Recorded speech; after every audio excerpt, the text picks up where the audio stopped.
Welcome to the game. This is the show where we go and analyze play by play the game of politics. Today, we have an exciting show. We're going to be diving into one of the most transformative, possibly one of the most controversial topics. We're going to be looking at artificial intelligence and cryptocurrency and how public policy, what the Trump administration and Congress are doing in this space. Are they advancing the topic or are they slowing it down? We're going to be looking at the AI crypto report card done by our guest Alejandro Navia.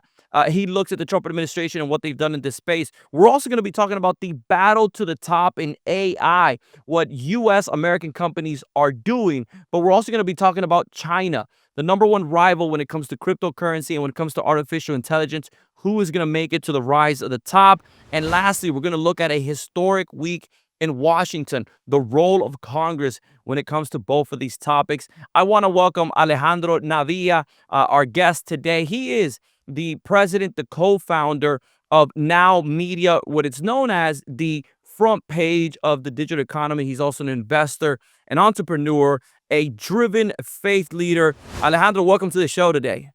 Hey, Wadi, thank you for having me. Super excited to be here. It's very exciting topics.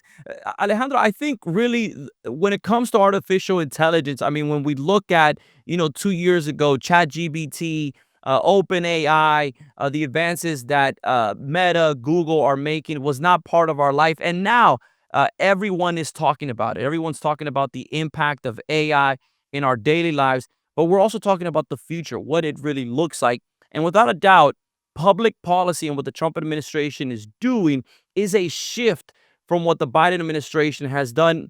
David Sachs, the crypto AI czar appointed by the Trump administration, said that while the Biden administration treated AI and crypto as enemies, he says the Trump administration will treat it not just as allies, but as the future. I want to start asking you about your report on Now Media, where you put together a report card, a grading system of what the administration has done to date.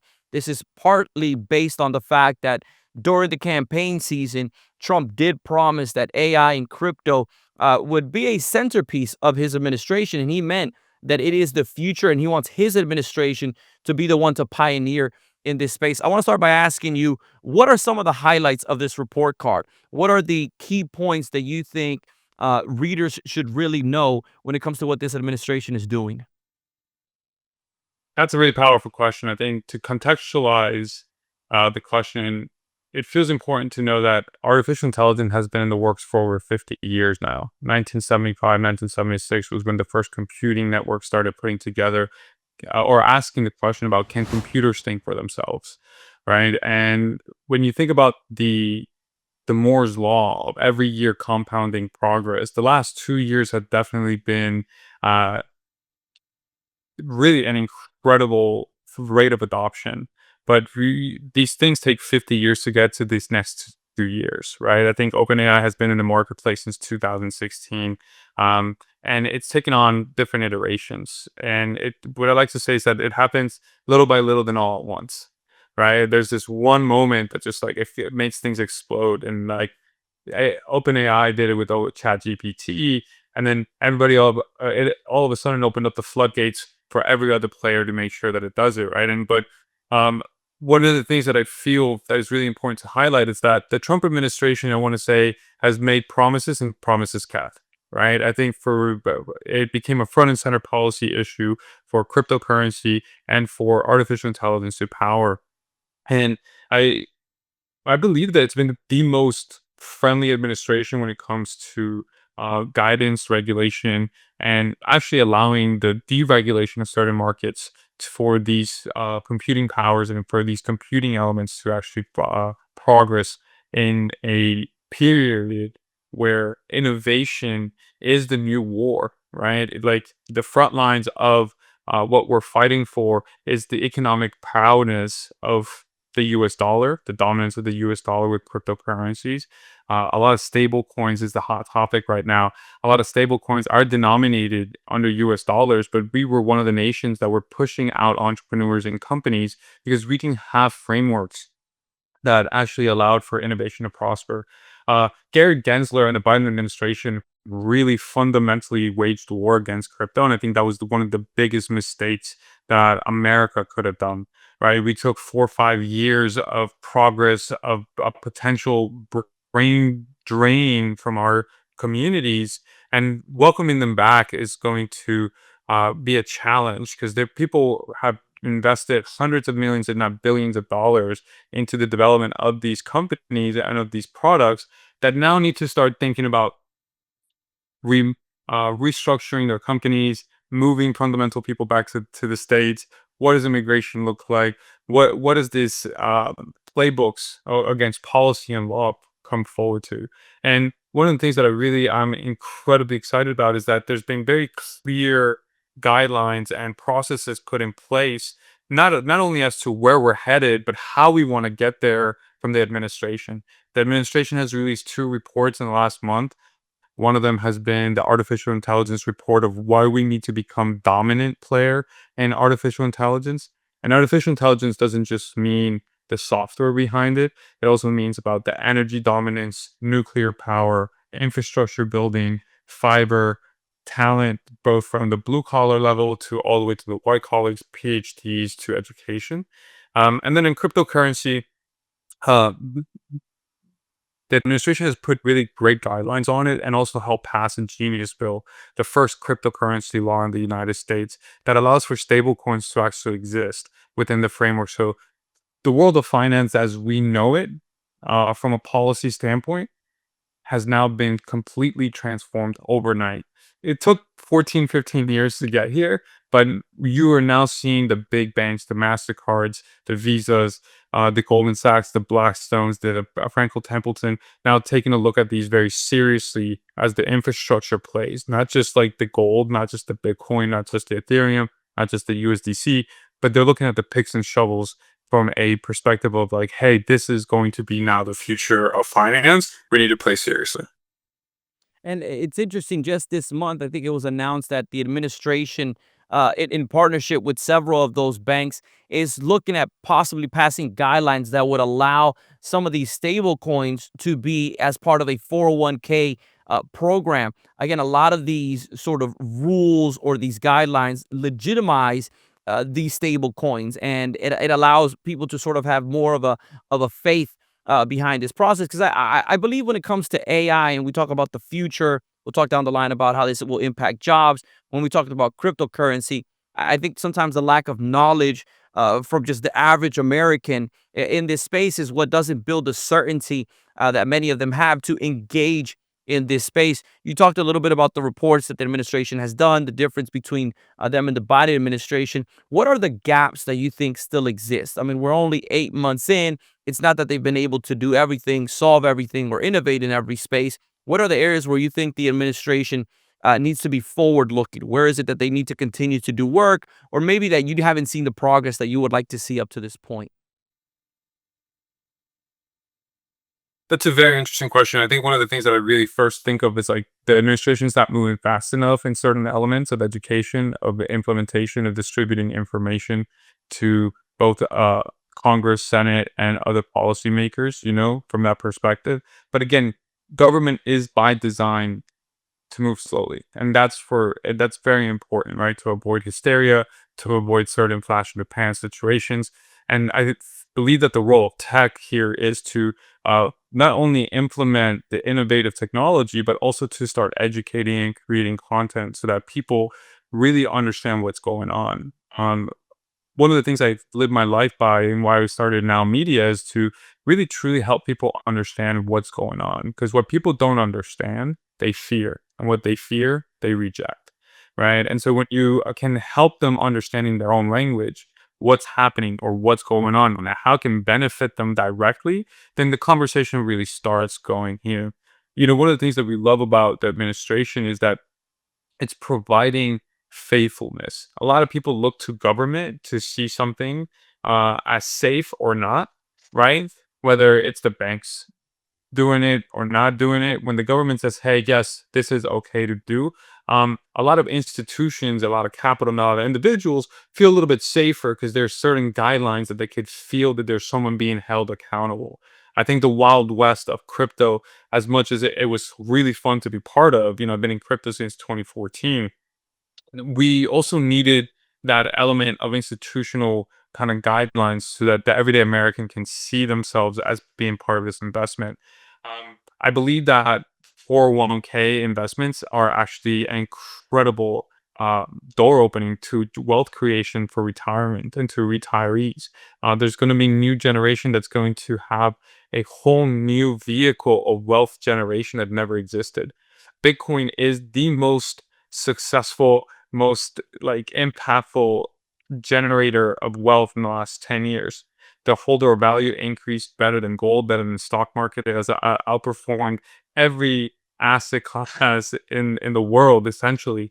And if imagine if the everyday American had access to that 5, 6 years ago, 2017, 2018, being able to dollar cost average their investments tax free into that, we're not thinking about a new level of certainty, a new level of confidence, and a new level of economic prowess that people can now take certain risks to evolve their own communities, to give back, to create an economic cycle of prosperity that, frankly, the Biden administration waged war on the number one wealth creation industry. And so seeing that the president has been aggressively adopting this, and the administration been aggressively deploying content and aggressively deploying material, both for the institutional player and the everyday American to feel comfortable into dipping their toes into that. I think it's a very big step.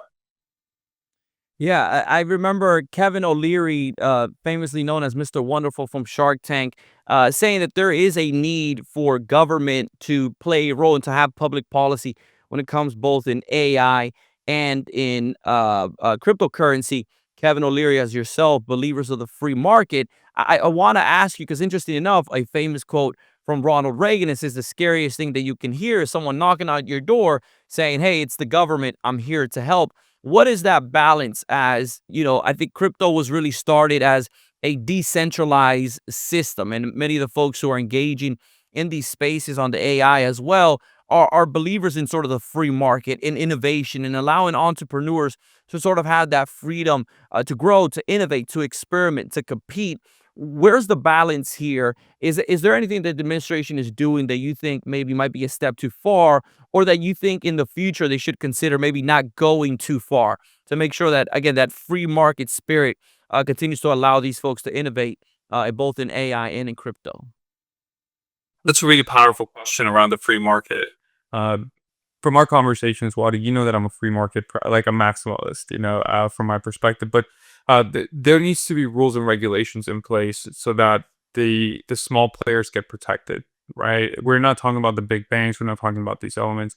When you see about crypto, crypto doesn't need government regulation, doesn't need government support. Over the last 10 years, we've seen many market crashes. We've seen bad actors come into play, and not a single time has the crypto market or any crypto company come knocking on the door of Congress for a bailout.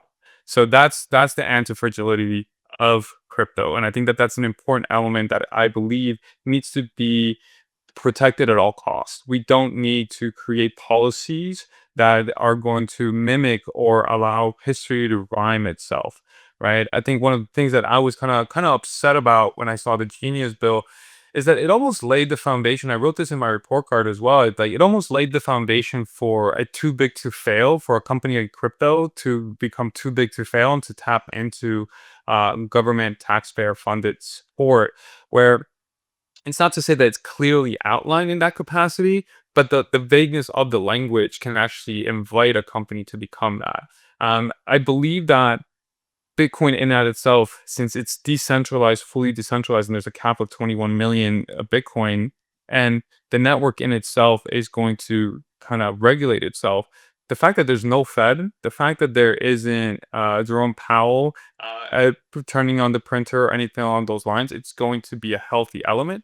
But why do I like the government? Is because the government gives permission for the everyday American to feel safe around it, right? To make sure that says, hey, I can buy a house with Bitcoin now. Banks can now say, hey, we will take and consider cryptocurrency as an asset when considering your mortgage, right? There is a whole generation that has lived on internet money, on internet transactions, that may not necessarily have confidence in the US dollar. When they think about the US dollar, the example that I like to think about is like holding an ice cube, right, in your hand. At some point, it starts melting. The value of the ice cube starts melting, right? While where you hold a Bitcoin in your hand, the value starts accruing, right? Because it's about the system in its place that it allows it. It's inflationatory, and in its nature, it's only going to get more valuable. So, in that capacity, I really believe that the right amount of government support, right? Not I'm here to help, I'm here to guide. I think that that's where the line is of saying, "Hey, here's the rules of engagement. We're going to step away. Have fun." That's where I see the rule government coming in to be a support. But yeah, the maximalist in me of like the free sovereignty, financial sovereignty, not your keys, not your coins. That's going to be very important to bring education to that forefront.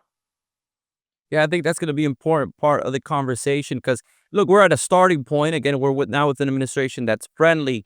But there's going to be after these 4 years a new administration. It's important that within the current context that we have, that I think the industry and I think just citizens themselves start setting certain standards. The standards of like we want to make sure that we allow that room for innovation and also for folks to compete, for there to be that free market. I want to focus the conversation on AI, and I want to talk about the battle that we're seeing within the United States. Some of the largest tech companies competing for audiences, competing to be the best or to have the best tech in this space. I think OpenAI, who has ChatGPT, probably one of the more famous, possibly one of the most dominant. But we also have heard from Meta.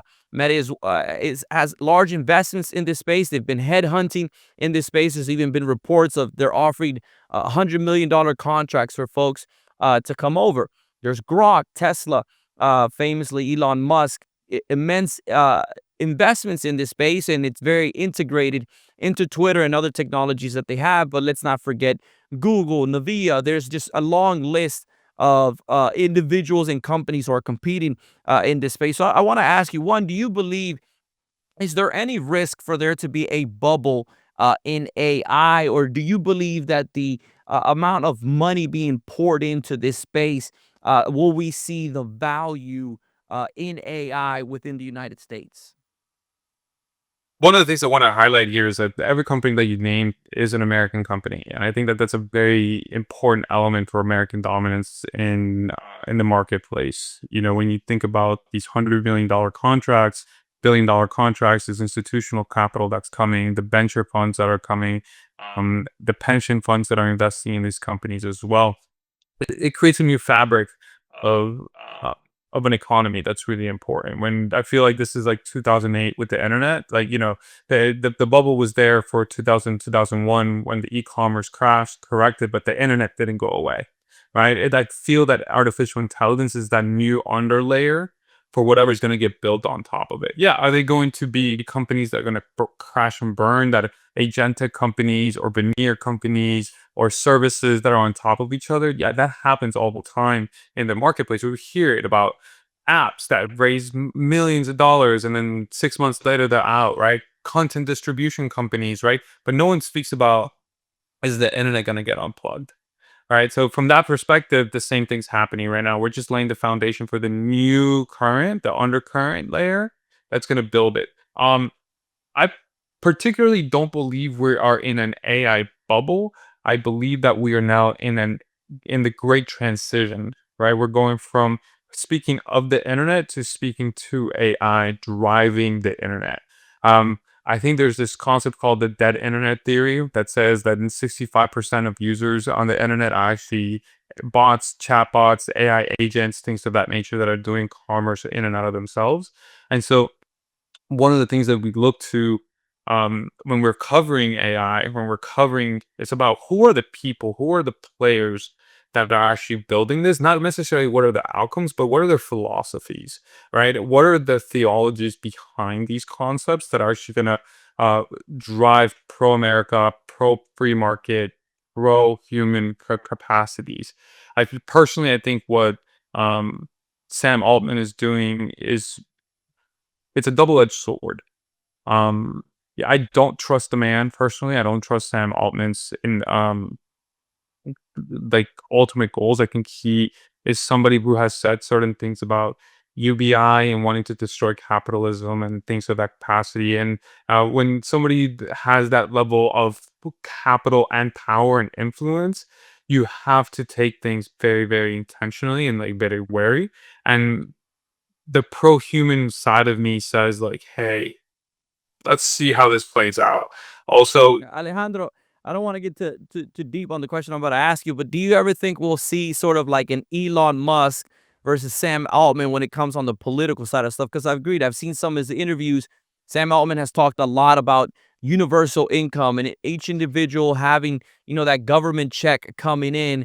It sounds very opposite of Elon Musk. Again, I don't want to go down a rabbit hole here, but do you ever think we'll see that face off in an election season, not as candidates, but as one supporting one presidential candidate, the other side supporting the other? I think we're seeing that today. I just don't know if there's a candidate that Sam actually supports. He has said himself that he's politically homeless right now, so there isn't really a candidate that's similar to Elon that Elon can say, "Hey, I back Donald Trump, and this is why I don't agree with 90% of the things that he says now." But like there's a certain level of like, I like methodology that Elon backs, right? There isn't that candidate for Sam yet to kind of come in and like, is there going to be a blast swamp event? I believe so. I think that this candidate's going to come out of nowhere, and that candidate is going to resonate with a lot of the ideologies that the echo chambers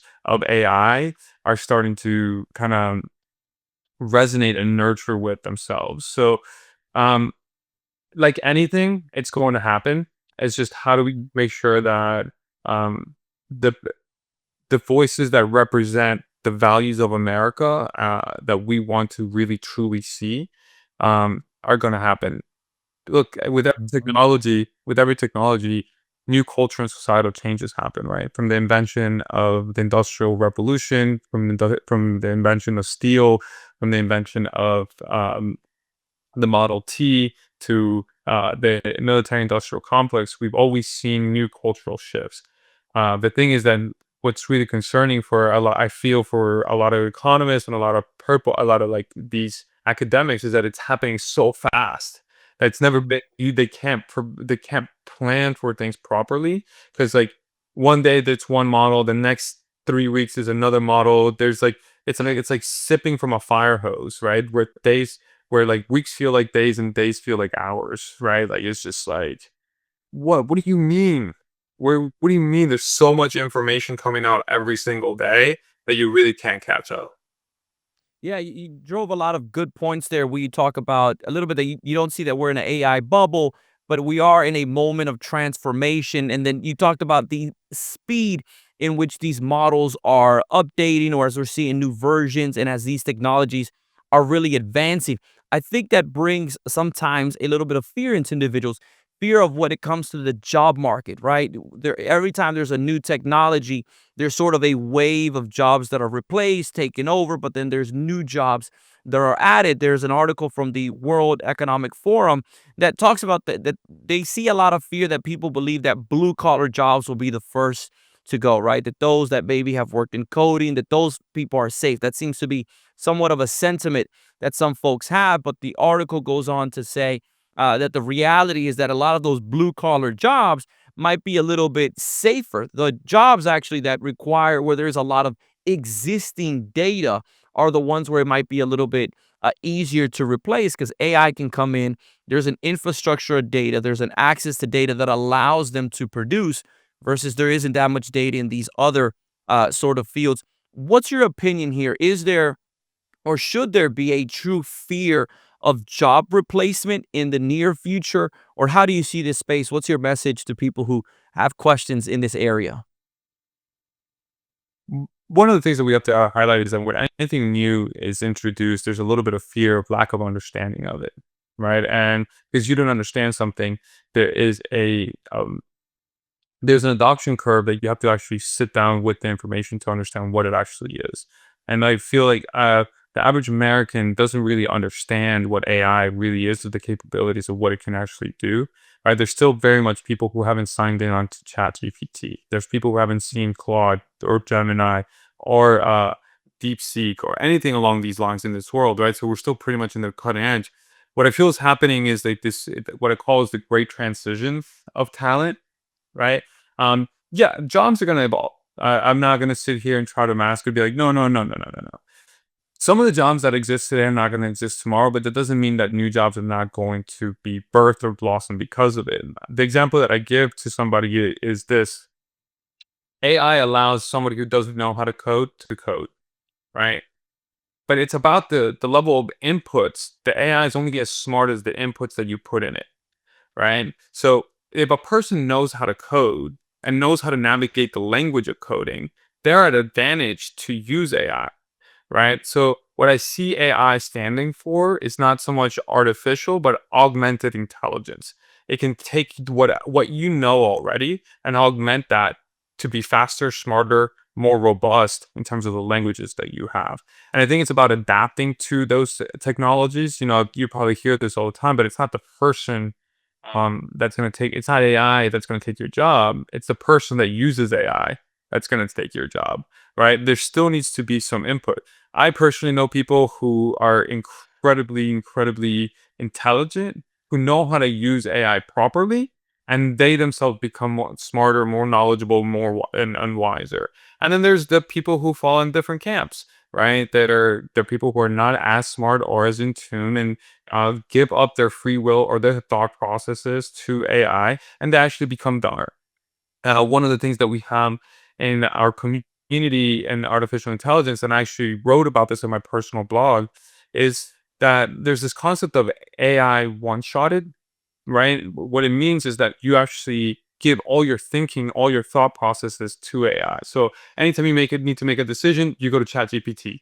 Anytime we write, so people are replacing their own intuitive, their own free will, their own thinking, their own divinity or their own mystery of what makes us human to ChatGPT. I call it a modern day lobotomy, right?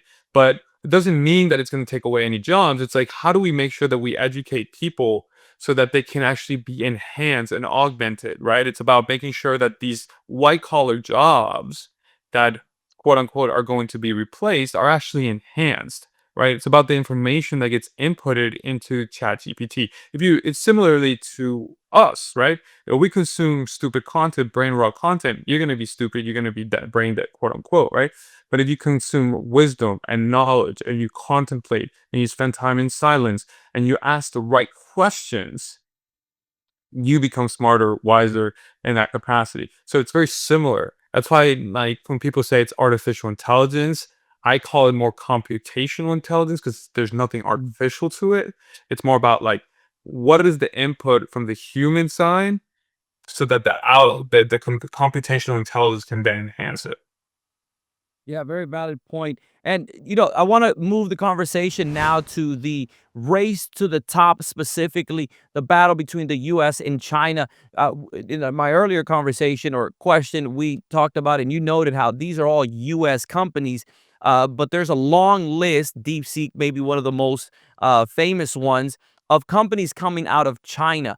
And let's be honest, when it comes to all things, I think right now in geopolitics, the US China relationship, when we talk about trade, when we talk about who our allies are, when we talk about the ability to have economic power, machinery, weapons, it's that US versus China discussion. AI is no stranger to when it comes to these two countries. In your opinion, what is the US current position in relation to China? Are we in the lead? Are we falling behind? Is China ahead of us? Are there things that we should be looking at that might make us fall behind? What's your analysis here? I firmly, you can summarize it like this, and then we can go into it. America needs to be the dominant player. Full stop. Uh, China and CCP are incredibly dangerous because they are black box. They don't let you know what's happening. There's no transparency. There's no really free market, right? The perception of a free market comes in terms of the trade with other countries. And one of the things that we need to understand as America is that we need to put pro-American companies, pro-businesses that are America first. And that means that we need to win the battle against energy. We need to really prioritize nuclear energy across the world. For across America, we need to start investing in small modular reactors, right? We've been powering submarines with nuclear reactors for the last 50 years. What can we do with that technology to then bring it to land? One of the things that I really appreciate is this idea of using military bases in the United States as homes for data centers that are going to be driving, national security concepts. If you build a small nuclear reactor or an SMR on site that powers these data centers that then get protected by our military, there's no security flaws in that capacity other than what the code is. We need to understand as America is that the battleground of the future, the wars that are going to be fought, are already being fought in code, right? Full stop, right? Our national grids, our ecosystems, our energy sources, our transportations, everything right now is online and it's going to be enhanced or optimized through AI. One of the things that this administration is doing is making sure that we are pro innovation in this capacity. It's never been it's the innovation is happening super fast. We have companies like Anduril, we have venture capital funds investing for the first time ever in national defense companies that are creating both natural minerals all the way to the codes, right? To the extraction of natural minerals. Here in North Carolina, where my home state is, we have the resources of spruce pine. It's the number one silica quartz for microchips for the AI microchips, right? So like, let's make sure those things start happening. Another company here based in Durham just raised $65 million to really mine minerals to create magnets, bolts, nuts, things of that capacity at the highest grade qualities for national defense, right? If we're buying our minerals and our silica, they may be actually lower quality from China. So we kind of reduce our dependencies on these natural resources that kind of funnel the computing aspect of the code, then yeah, absolutely. Look, there's certain areas where China is steps and bounds in us, right? Robotics, for example, like artificial robotics. Outside of Boston Dynamics, we really haven't seen a company that has put these androids up outside of Tesla from that perspective as well. So Tesla and Boston Dynamics are really at the forefront of this.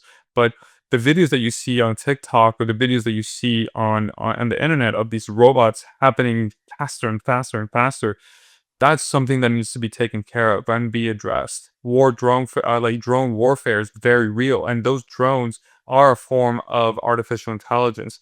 Right now, I read this report that for China or one of our adversaries to launch a $50,000 drone to attack us, we're now launching $1 million missile to attack a $50,000 drone, right? For protection. We need to advance technology and artificial intelligence to be able to match that $50,000 attack with a $5,000 attack so that our enemies don't deplete us of economic resources to fight these concepts. So when we think about it, is we need to make sure that we're vertically integrated as a nation when it comes to the dominance of artificial intelligence. We need to own the natural resources. We need to own the energy resources. We need to own the infrastructure resources. We need to own the startup ecosystem resources, the educational brain talent ecosystem. And then we need to make sure that we not only own it, but celebrate it, promote it, and incentivize the startups to go public, to go into the free markets as soon as humanly possible, so that the value creation happens at an economic level. And it's I hate to really use this, but it's Reaganomics all over again in some capacity, right? When we vertically integrate these concepts at a national level, you can't be touched. There's no real like weak factor point that any economy can actually charge it because they're like, wait, we can actually stop the trade of this one mineral because China is the number one supplier of this one mineral that requires for nuts and bolts inside whatever our motherboards. Well, no, we're actually doing it here in Durham. Oh, the silica is going to be we're gonna actually up the price of it and like alter supply chain models for them. No, actually, we got it here in Spruce Pines, North Carolina. Oh, the price of coal and the Keystone pipelines and the cost of energy, we're going to make sure that we drive the oil up. Great, you can drive the oil up. You can drive the cost of coal up. Great, we have some more nuclear reactors that are not necessarily dependent on these natural resources. Cool. Oh, but you know what? We're having this brain drain talent. We're recruiting. No, you're not. The best country in the world for education and the startup ecosystem is the United States. So let's attract those things. Let's create those models. Um, is it a race? Absolutely. Is it a war that we're winning? I'm not sure about that, but it's one that we need to win. Like this needs to like we're going to look back 10, 15 years from now and every decision that we make and each one of these layers that I spoke to is going to have tremendous consequences as of American dominance.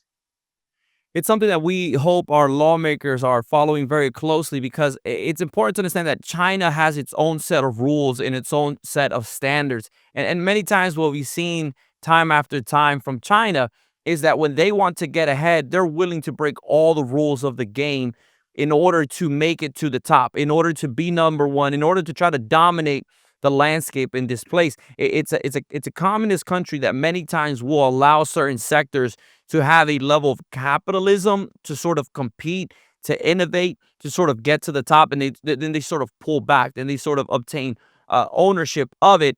Again, it's important that our lawmakers are paying attention to this because we need to make sure that folks in the United States are able to compete. And when you talk about the future, many of the points that you mentioned, it's not just the AI tech, it's the energy behind it, the infrastructure that's needed, the data, not sort of only consumption, but the data storage of these items. So I want to ask you about one of the articles that you wrote on Now Media, where you went to Washington, D.C., and you kind of pulled the curtain behind the current debate on crypto, the path that the Genius Act took, which was part of the One Big Beautiful Bill. I want to talk more about the politics of what you saw that week. In your report, you talked about how some of these bills almost died and were taken out of the One Big Beautiful Bill. There is opposition in this space. Not every member of Congress is bought in, but as we know, it did make it into law. Again, take us behind the scenes here. What is it that you saw in Washington, D.C.? What are the politics behind this topic? One of the things that we have to highlight is like the difference between politics and policy, right? The politics are the optics of things of like my party versus your party, my needs versus your needs. And one of the things that the Democrats were doing were just attacking Donald Trump, right? Because Donald Trump and his family are invested in cryptocurrency, but they've been successful before crypto, right? It's a matter of a business person, right? Donald Trump has never been a politician since before 2016. He's been in the business world, right? So like as a business person, as a family of business, you have to adapt to current market needs.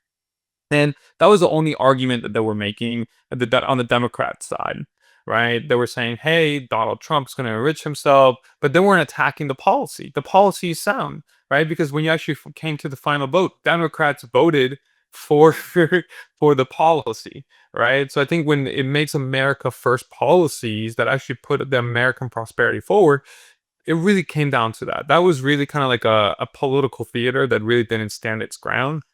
The second thing that almost killed the bill, there was about 13 Republicans who were afraid or brought up the point that there was going to be a centralized bank digital currency or CBDC, which essentially it's a lot of these members were part of the Freedom Caucus, and the Freedom Caucus is known to want to make government as small as possible.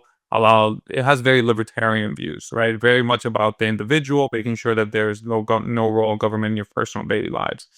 And one of the things that is really important is that we cannot have government involved in our money, in our personal money. I am pro that actually, like pro privacy in our everyday transactions. And having a centralized digital currency will allow the government to know the inception of your currency all the way to these transactions. It violates this privacy that's not necessarily highlighted or in the Constitution, but it's enumerated versus like, the Fifth Amendment, the 14th Amendment. There's a few amendments that kind of argue against this. And what I think it was is that they were wanting to negotiate to the table for some other deals, because the Genius Bill really did also say that there was no CBDCs to be created.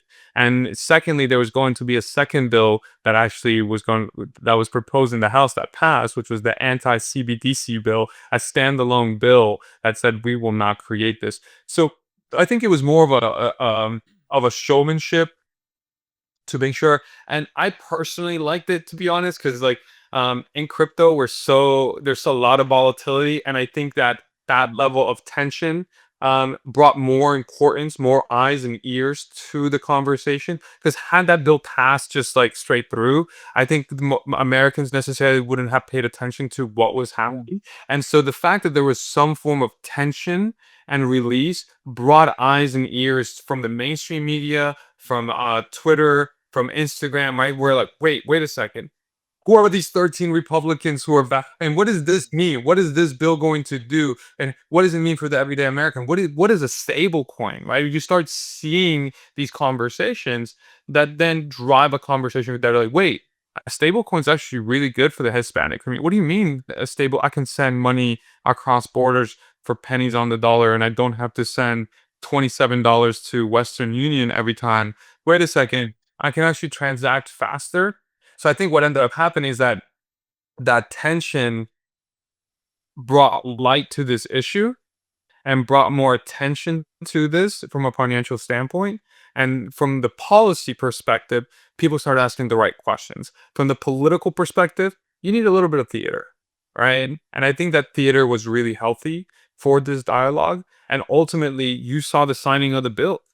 Presidents that Friday created a presentation like one of the most important bills at the White House, gathered by the industry leaders, gathered by the congressmen and the senators who pushed this bill forward, who were championing for this bill, and it gave it the notoriety that it needs, because it is that magnitude of what it does for the financial system. It's going to transform the way that we transact on an everyday basis.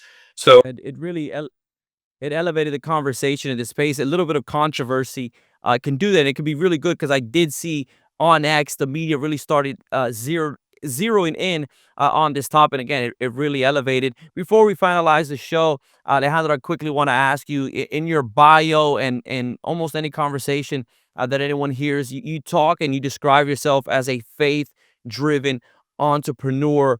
Many times when folks talk about tech, AI, the topic of faith doesn't really come up. What does it mean to you to be a faith-driven entrepreneur?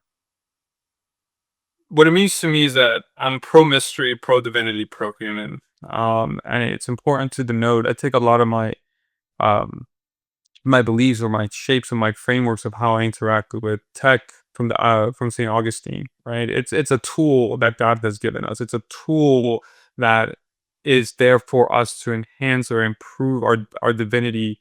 But it shouldn't be the thing that we idolize, right? We shouldn't idolize money. We shouldn't idolize AI. We shouldn't idolize the internet.